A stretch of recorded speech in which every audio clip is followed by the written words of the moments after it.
Okay, so up next is Leicester versus Manchester United. We are playing away this weekend. Welcome back to another episode on the Glory Reds podcast. And we are going to be facing Leicester in the Premier League. And to be honest, guys, I'm not excited.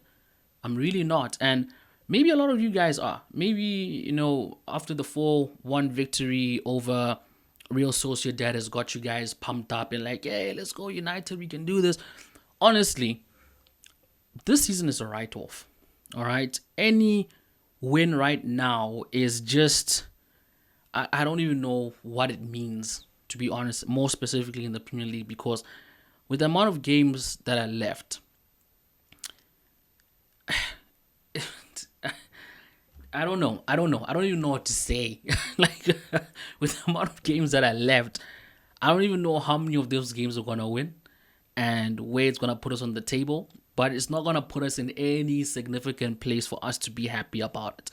And truth be told, I would rather be completely out of European competitions, like what Ben has always wanted. Ben has always been on this thing of United should be completely out of Europe. And I made a couple of videos explaining the advantages of being in Europe, the disadvantages of not being in Europe. You can go and check them out if you want. I'll leave them linked in the comments down below. But we're currently sitting at 14th. All right. Any win right now it's I don't know. Maybe it's gonna put the players, the fans in a good space, to sort of end things off on a high note. But I want to talk about the players, right? I want to talk about the season so far, more particular about the strikers. All right. The strikers this season have basically been non-existent. All right. I think Bruno Fernandes, he's a midfielder. He has scored the most amount of goals for us this season. But strikers has really been a huge call of concern. And I remember having a conversation with Ben, and he was talking about Rasmus Højlund. And look, I'm not calling you out, bro.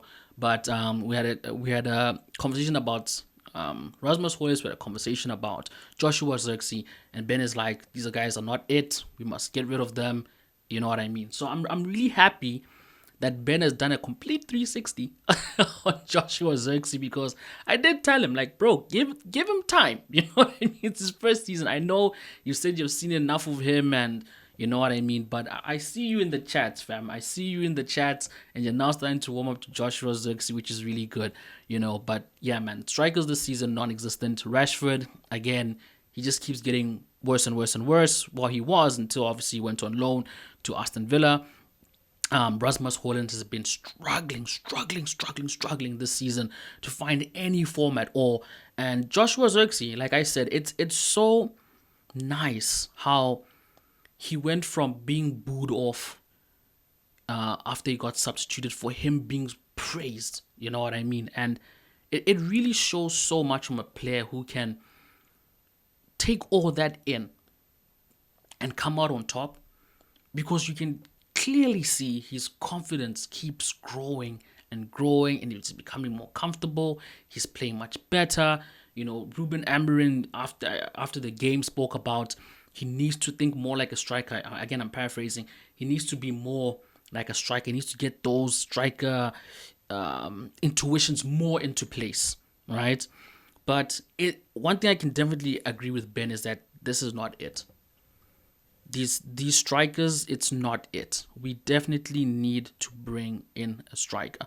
Now, I think out of Joshua Zirkee and Rasmus Højlund, the player that they're probably going to lean towards maybe putting up for a deal is Rasmus Højlund. Maybe because this is his second season and he hasn't really lived up to that second season hype that maybe a lot of people were looking towards. Last season, he scored goals, scored a lot of goals, but he never got enough chances. And the complaint was not getting enough supply, this and that. Next season it should be much better. If the team starts to figure out that, hey, we've got a striker, we need to look for him, he needs to score more goals, but he just hasn't got there. Joshua Zirkee just arrived. I think there'll be more leniency on him to be kept.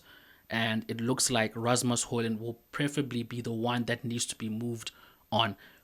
My thoughts, keep them both, but get in the striker. That's what my personal thoughts would be. I think Rasmus Højlund still has Obviously, a lot of time in him. He's young, but I think the talent is there, the skill is there. I don't know. I think if you can just get a good preseason, like what Ben is always preaching about, if you can just get a good preseason with Amarin to really grill in what he wants, give Rasmus Hoyt a chance to really figure himself in this team, I think he can be a good asset for us, right? Not as a main striker, but just someone to feed off more of an experienced striker. So I think we need to bring in like a proper striker next season, and Rasmus Holland can definitely be coming off the bench, learn from him, and who knows, in the next 2 to 3 years, he can be a 20-goal striker. That's just some fantasy thoughts over there. Joshua Zirkee, as much as Ruben wants him to be a striker, I think he's just perfect. The way he's currently playing right now, not as a striker, like as a number 10, as an attacking midfielder, as an out winger, whatever. I think that role suits him best. I think let him keep doing what he's doing and bring on a striker. That would be my ideal setup at Manchester United. If we can start, obviously, Garnacho, Amad Diallo on the wings, and then Joshua Zirkee right behind the striker or with the striker, and then keep Bruno Fernandes in the midfield. Perfect. You know what I mean? That for me is the ideal setup for Manchester United. So going into this, after after the season, I think that's what we need to work towards. Now, this Leicester match, right? We have bested Leicester. I think we're gonna go in there. I believe we're gonna snatch a point. All right, we're playing away. I get that.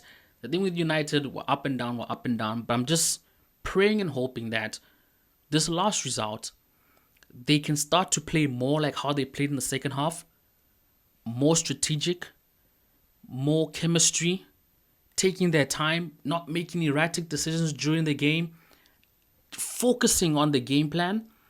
And I 100% believe that we can go there and get a result that's going to be pleasing for everybody. But they just need to have that in their heads. They need to have that focus. And if they do, then all well and good. I just want the next games to be bearable. Because I think this season we've had so many games that have been so unbearable. It's like, how is this even possible? How is this great club, you players that are put on this massive salary, you players that were supposed to be the ones, how are you producing this type of football? It's so annoying. It's so irritating. And, we don't want to be annoyed. We don't want to be irritated. Well, I think we've gone through enough of irritation and being annoyed this season. We can't have any more of it. This season needs to just finish strong. It needs to finish on a good high note, in terms of our performances, in terms of, how far we go in the European competition. Hopefully we can go ahead and win it and, I don't know, sneak our way into the Champions League.